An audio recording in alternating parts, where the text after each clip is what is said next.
भगवान शिव का अर्धनारीश्वर स्वरूप केवल एक दिव्य आकृति नहीं, बल्कि संपूर्ण ब्रह्मांड का सबसे गहरा रहस्य है। यह स्वरूप हमें बताता है कि सृष्टि का आधार पुरुष और स्त्री ऊर्जा का संतुलन है।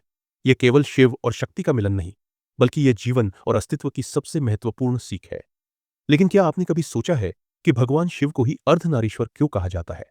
आखिर क्यों उन्होंने अपने आधे शरीर में माता पार्वती को धारण किया? कहा जाता है कि जब सृष्टि की रचना हो रही थी, तब भगवान ब्रह्मा को यह समझ नहीं आ रहा था कि जीवन कैसे उत्पन्न होगा। उन्होंने तपस्या की और भगवान शिव प्रकट हुए। ब्रह्मा ने उनसे पूछा, हे महादेव, सृष्टि की रचना कैसे होगी? तब शिव ने अपने शरीर के आधे भाग को माता शक्ति को समर्पित कर दिया और अर्धनारीश्वर रूप प्रकट किया। यह दिखाने के लिए कि पुरुष और स्त्री ऊर्जा के बिना सृष्टि अधूरी है।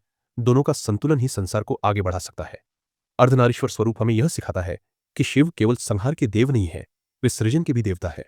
उनका आधा भाग शक्ति का प्रतीक है, जो जीवन को जन्म देती है, उसे पोषण देती है और उसे आगे बढ़ाती है। और शिव का पुरुष रूप उस चेतना का प्रतीक है, जो सृष्टि के हर कण में समाहित है। दोनों एक दूसरे के बिना अधूरे हैं। सनातन धर्म में शिव और शक्ति को सृष्टि की दो मूल शक्तियां माना जाता है। शक्ति बिना शिव निष्क्रिय है और शिव बिना शक्ति निर्जीव है। यही कारण है कि जब भी किसी साधक को पूर्ण ज्ञान प्राप्त होता है, तो वह इस गूढ़ सत्य को समझने लगता है। यही अर्धनारीश्वर स्वरूप की सबसे गहरी सीख है। संतुलन ही जीवन का आधार है। अर्धनारीश्वर का दाहिना भाग शिव का है, जिसमें वे त्रिशूल, डमरू, रुद्राक्ष और भस्म धारण किए हुए हैं।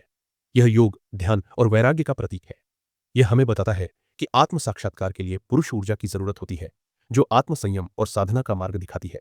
वहीं अर्धनारीश्वर का बायां भाग माता पार्वती का है, जो श्रृंगार, करुणा और ममता का प्रतीक है। यह प्रेम, वात्सल्य और सृजन की शक्ति को दर्शाता है। यह बताता है कि जीवन में केवल कठोरता नहीं, बल्कि कोमलता और प्रेम भी आवश्यक है। लेकिन अर्धनारीश्वर केवल शिव और पार्वती का ही स्वरूप नहीं है। यह एक विचार है जो हर युग में प्रासंगिक रहता है। आज के समय में भी कई लोग इस सिद्धांत को जीते हैं।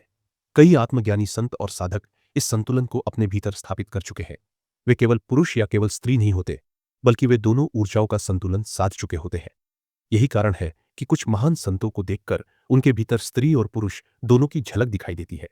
वे केवल शरीर से पुरुष या स्त्री नहीं होते, बल्कि आत्मा के स्तर पर दोनों ऊर्जाओं को संतुलित कर चुके होते हैं। आज की दुनिया में भी अर्धनारीश्वर का संदेश उतना ही महत्वपूर्ण है। समाज में कई लोग ऐसे हैं जो स्वयं को केवल एक लिंग में सीमित नहीं मानते।